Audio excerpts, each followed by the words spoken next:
right, so today we're going to answer some of the questions that I get asked a lot, like what is muscle phasing, and what does it mean to me as possibly a client? What does it mean to me as a practitioner?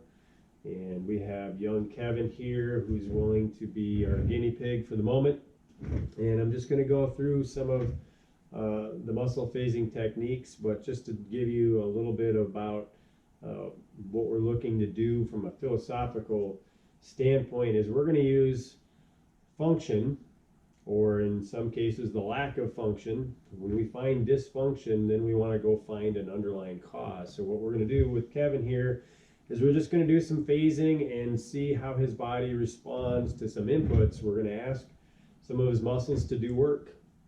So we're going to start with this. I'm going to just have you take a nice deep breath in and out,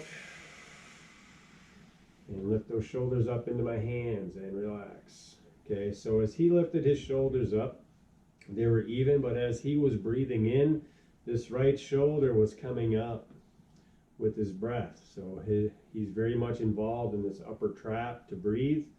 So we're going to take a look at that. And now we're going to look at some range of motion in his neck. So we're just letting him turn all the way this way, and then turn back towards straight for me, Kevin, and relax, and turn back this way. So one of the key aspects to the muscle phasing is that we use the bilateral, left side, right side, especially for power. So he has a lot more power coming from his right side back to left than he does from his left side back to right. So we're going to go in and start addressing some of those muscles. I'm going to ask some of those muscles to do one of their other functions besides the rotation, and we're just going to have him, push that back. Okay, so I get him up in this extended, and he's very weak. Let's go this way, push back from there, still weak, push back from there, much stronger over here.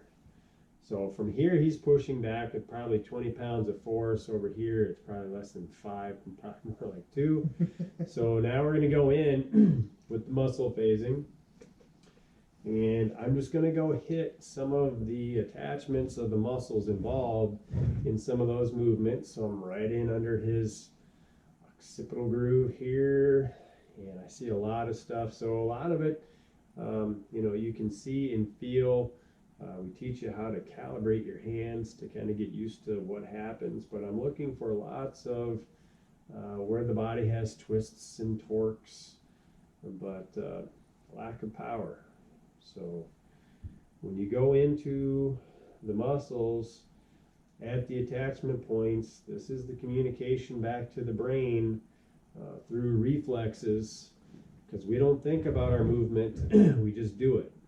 And we don't think about what muscles we're going to use. Our body has a process of figuring out what muscles are capable. And the conversation between the brain and the muscle is always this. As soon as we go to do any kind of movement, it's what muscles are with me, who's online, how much weight can you hold, and how far can you move. And it asks it in, at the speed of light, into the reflexes. So when we see stuff that is not working, we have to go into that communication system with the brain to the muscle attachments and address it. So I hit both sides of some of these attachments. We're going to go back into some of this movement and push that back. And now we've doubled the power. Push that back. Okay, so still issues there. Push that back. So we got parts of it. And now we're going to look at getting the other parts of it. So, the fact that we're checking our work takes a lot of pressure off the practitioner of, when have I worked on this enough? When do I move on to the next thing? And it also brings in the opportunity to have celebratory moments where, especially as people get more body aware, they can tell when power returns, or they feel more connected to certain things. So we're going to push that over.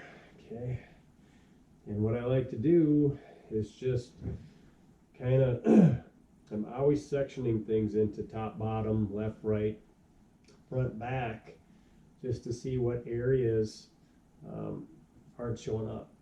And there's only a certain amount of muscles in those areas, and we don't have to learn, all 600 muscles of the body at one time. We can learn them one movement at a time. And so very predictable patterns that show up. And when people get the muscle phasing work done, they just get a huge sense of stress relief and relaxation, and they know that they are functioning better when they get off the table. And push that back, good. And again, and again, good. And let's go over here and push that back, good. And again, good. And push back there, and again, Good, so more stable. So it's not the only, muscle phasing isn't necessarily the only tool to have in your toolbox. How I go through and work the flesh, there's lots of different ways of doing it. We have different tools that we use, but the part that I call muscle phasing is really the checking of the work. How does everything function on the front end, and how do we go about solving the dysfunction is the technique. And if you haven't tried it before, get a sample. It's a lot easier to understand what it is from being on the table. And push that over, and push that over, good. So lift those up, good. So that's muscle phasing basics, and if you have more questions, contact us. It's one of our favorite subjects. We love to talk about it.